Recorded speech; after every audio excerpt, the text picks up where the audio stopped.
Welcome to the Point. When the new year rolls around, there'll be new leadership in the State House and Senate. We've been talking with some of the outgoing members. Now, on to the new leadership as we introduce you to the new Speaker of the House, Democrat Joe Tate from Detroit. Mr. Speaker, I assume for propriety it's Mr. Speaker-elect, but you're the next Speaker of the House of Representatives. Congratulations on that.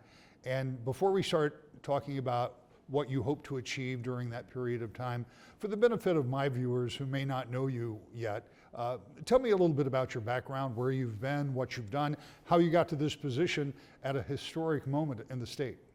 Absolutely. Thanks for having me, Rick. For me, raised in a household that service was a priority. My dad was a firefighter for the city of Detroit. My mom was a public school teacher. So growing up and understanding that, and my parents and family and friends really pushing that, we give back to our community. And that's what led me to this place here, and part of service and giving back to my community. Prior to that, you attended college and had some athletic credits to your name. Absolutely. So learned a lot about teamwork at playing football. Did my college ball right down the street from Lansing at Michigan State, and had the opportunity to play professionally as well. And then after that, learned about leadership and the responsibility of leadership in the military and the Marine Corps as an infantry officer. So now you have been brought to this point where, for the first time in almost 40 years, Democrats will be in control of the House, the Senate, the governor's office, obviously, all the constitutional offices. What is this moment like for you in terms of not just opportunity, but perhaps responsibility? What is it that you would like to achieve as you embark on this kind of new moment in Lansing? Yes, it is historic. 40 years since we've had both chambers and the governor's office, Democrats have. And while it is historic, as you mentioned, there is quite a bit of responsibility there. At the end of the day, we want to be able to bring those voices to Lansing that haven't been heard in the past 40 years. We want to be able to talk about how are we supporting Michigan families, Michigan workers, pocketbook issues, job growth, environmental protection. Those are all part of our democratic values as we step into leadership. We understand that there is a lot of work ahead of us, but the voters, they exercise their power at the ballot box, and we want to make sure that we deliver on the values that we were talking about in the lead up to this. When you talk about pocketbook issues, there is one overriding issue that has to be kind of front and center, and it's not one that you, as the incoming speaker or the governor or the state government in total, can deal with, but it's still out there, and that's inflation, and we're seeing it every day. The president was in the state recently, and he addressed it, saying that he believed that the pressures were being relieved somewhat, but they are still there. And we know that those kind of inflationary pressures don't go away right away. They'll be felt in the state government as well. So when you think about pocketbook issues, how do you, as a body and as a government in total, try to give relief to folks, knowing that you don't control inflation? Absolutely. There are a lot of tools that we can use. We've been talking a lot about, as you mentioned, pocketbook issues. What are those reliefs that we can provide? Those specific examples are the earned income tax credit, the pension tax, being able just to provide relief there by eliminating those. And a lot of the work that we have been doing, I would say, that's tied to this is job growth and is investment in the industries that we have. We have a robust manufacturing heritage. As you mentioned, the president was in town Tuesday to tout that, and there were economic bright spots, not only in Bay City but all across the state. And we want to continue that. We want to continue to have opportunity for all Michigan families. We know that it will be a challenge there, but there are things that we can put in place to ensure that we can continue to that Michigan families can continue to support their families. Job growth is always kind of the target because you want to have those good paying jobs out there. What can the state do to facilitate that? And at the same time, what does the state need to do to make sure that you've got the skilled workers that can get those jobs once they develop? Absolutely. And you've been seeing it. Democrats have been leading on this issue, not only in this legislative session, but in the past one as well. You look at the economic development investments that the state has done. We have brought billions of dollars of private investment through our economic development legislation. And also with the jobs that we see, thousands of jobs coming in as well. So whether it's GM, Ford, SK Siltron that was announced a couple of days ago with the support of the CHIPS Act in the federal government. So we're seeing that. But in addition to that, as you mentioned, the training piece, so reconnect work that we've been doing to ensure that people can come back and get post-secondary education to get trained up to be able to have these job opportunities. That's other items that we are pushing to ensure that those barriers are low for Michigan residents. You mentioned that your family history includes education, and we know how important that is in the state. We also know that there are some struggles with public education, be it because of the lost learning time because of the pandemic, or because of testing scores that were already not keeping up to par. In order to get that skilled workforce, in order to attract those good paying jobs that you've talked about, our K through 12 education system has to be, ready to get those folks prepared for those jobs. What can the state do beyond the largest education budget that it was ever passed? But what else can the state do, should the state be doing to make sure our kids all get an adequate education? You're absolutely right, Rick. I mean, we are pointed in the right direction when it comes to historic investments. We've been leading on historic investments for K through 12, but that's not the only thing. So we have to be able to have those hard conversations, not only with our educators, but with also other communities, our business community as well too, to see how are we setting our students up for success, to be successful in society.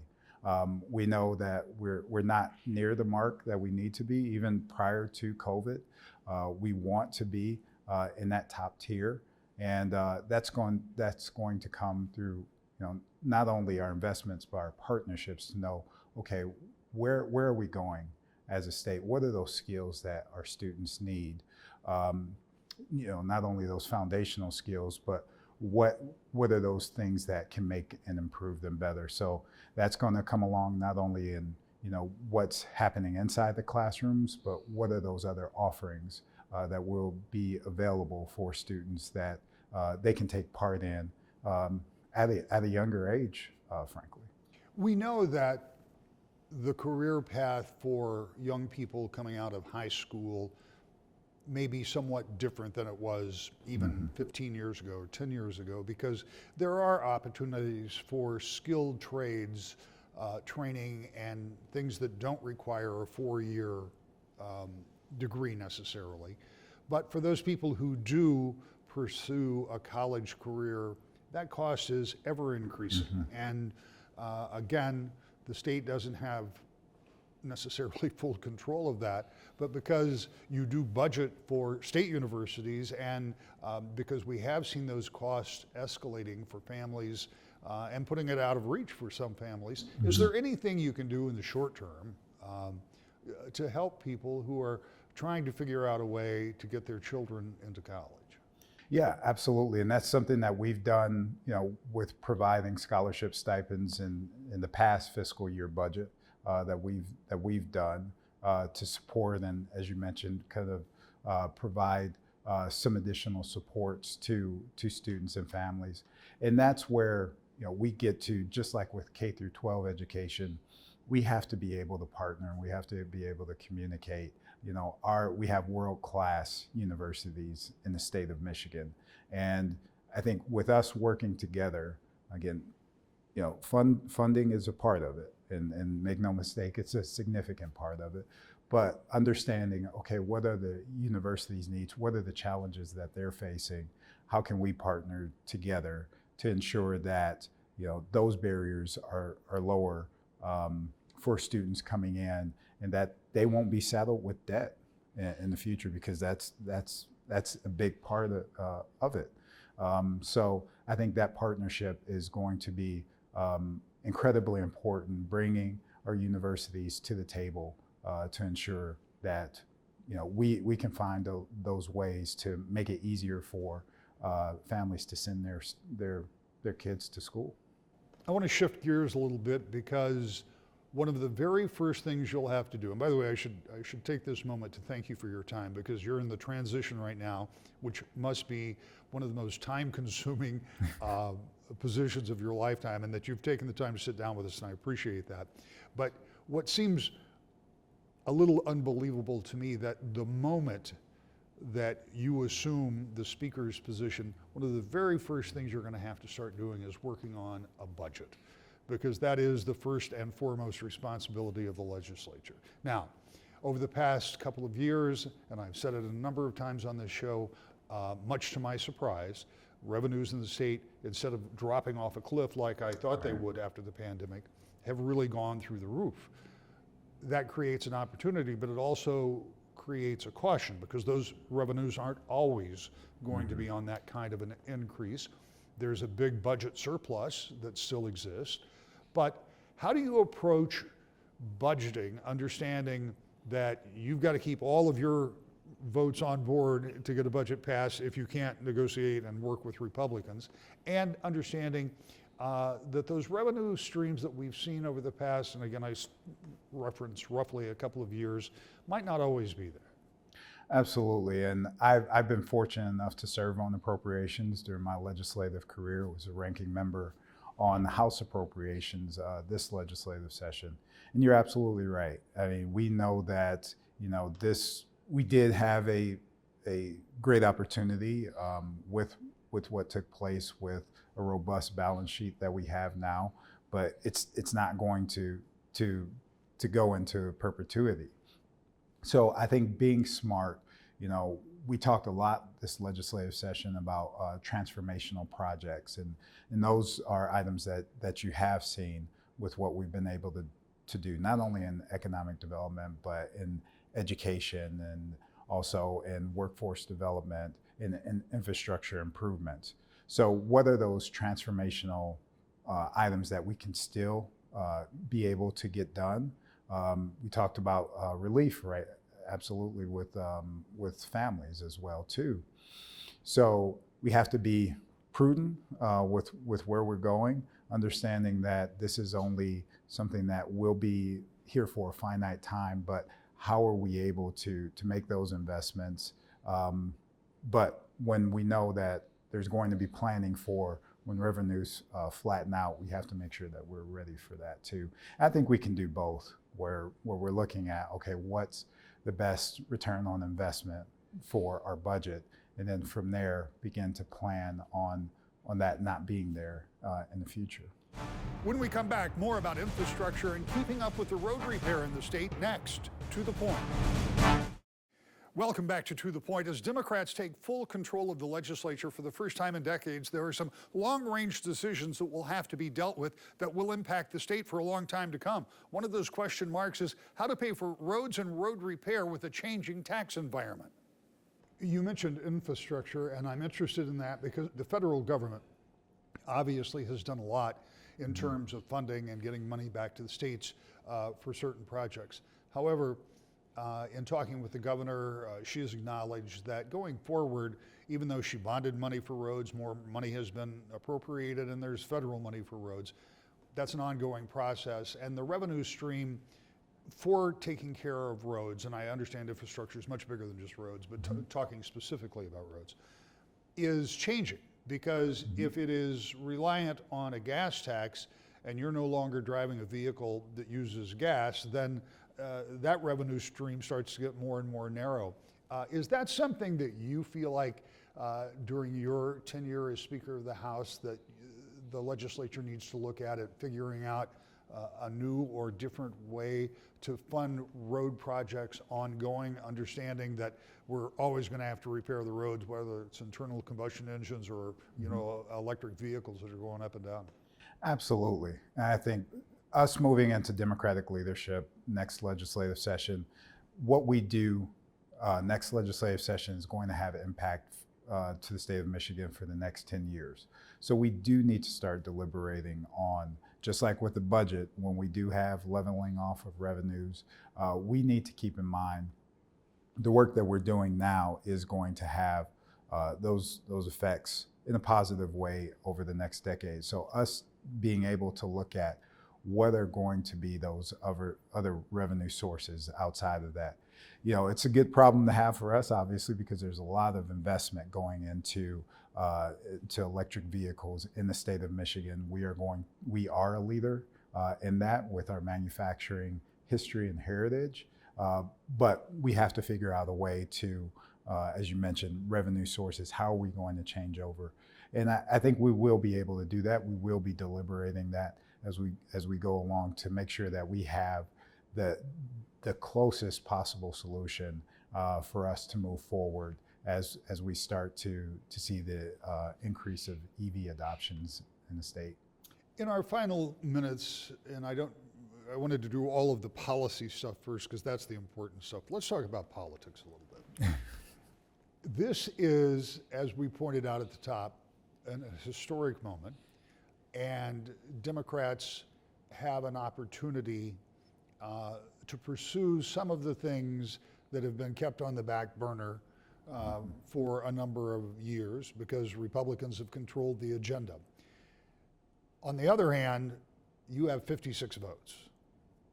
So you can't afford to lose a single vote on any issue unless you can work across the aisle with Republicans. Mm-hmm. Given that Republicans are feeling a sting from this last election cycle and losing the majority, how difficult or how important is it going to be that you try to reach out and work with that Republican minority, knowing that there will be a number of issues where you're going to need some Republican votes? Absolutely. And during my legislative career, my priority has been working in a bipartisan fashion.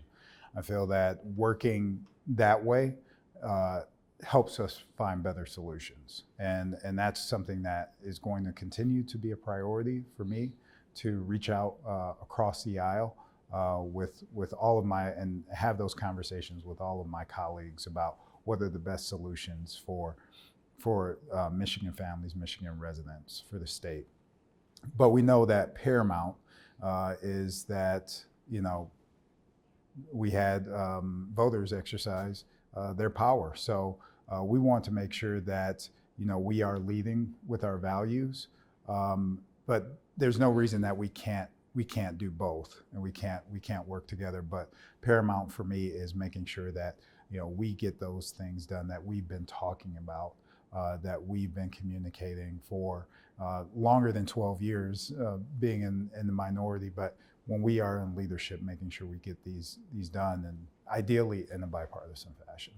One of the things that leadership in the legislature always has their eye on is kind of not just the long game in terms of policy, but in terms of politics too. Mm-hmm. So in this 2-year window that you have before the next election cycle, are there any things that you feel like you have to get done in order to kind of, and I'm trying to think of the proper word, in order to recognize mm-hmm. the leadership and the majority that you've been given by voters? Are there some have-to things that you feel like you have to do? Yes, and I think it's a continuation. There certainly hasn't been any surprises in terms of what we have been prioritizing. So looking at, talking about infrastructure investment, economic growth, job growth, labor support, making sure that we are there for our workers across the state of Michigan, environmental protections, and also another important item is just making sure that all citizens of Michigan are viewed the same before the eyes of the state government. And I think that's going to be important as well too as we go into this next legislative session. But so everything that we have been talking about, that we have been raising, that those are items that you will be seeing in the next legislative session. One of the things that some of the members on your side of the caucus have talked to me about is right to work. And you just talked about protecting workers. Right to work was one of the most contentious votes I've ever seen taken in this building. There was bigger protest prior to the COVID protest, the pandemic. The biggest protest I've ever seen on the lawn of this building. Do you anticipate that undoing the right to work law that was passed then is something that your caucus will be focused on in this section? And as you mentioned, just how contentious it was over a decade ago now with right to work, I think we know the impacts that's had. We've had enough time just to see the detrimental effects on the state of Michigan. So that legislation gave us and gave Michigan workers. So we are going to be looking at it strongly. And I think that we want to ensure at the end of the day that we are supporting our workers. We are supporting labor. There's no secrets that we are pro-worker in our caucus because we know what they've done, and we know that how they built this state from the work that they've done, and we want to make sure that we have their backs. So we're going to take a strong look at that, as well as other items, other labor items, to ensure that we are supporting our state workers. Finally, in the few seconds that we have left, can you, in 30 or 45 seconds, tell me what it means for you to become Speaker of the House? I mean, it is as we pointed out, a historic moment. And given that, and term limits have changed now, but given that when you first took office, you only had 6 years, yet here you are as Speaker. What does that mean to you? It means quite a bit. I stand on the shoulders of other legislators, and I'm going to bring my experiences, as a Detroiter, as a Black man to this job. And I just think back to my family. My grandparents came from Alabama, and my grandmother's 100 years old. And she's seen the good and bad of government when you look at segregation and Jim Crow, but she's seen, when we look at the good side, Civil Rights Act, Voting Rights Act, Medicare, Medicaid. So understanding that responsibility that I have and just my experiences, and knowing that others paved the way for me to have this opportunity. And the outcome is to provide good government for all Michigan residents. A final thought when we come back to the point. When the legislature reconvenes in January, there'll be a lot of new faces in leadership. In the weeks to come, you'll meet the new minority leaders in the House and Senate, and we'll talk to the governor about her second and final term in office, and with our newest member of Congress. It's all in the coming weeks. To the point.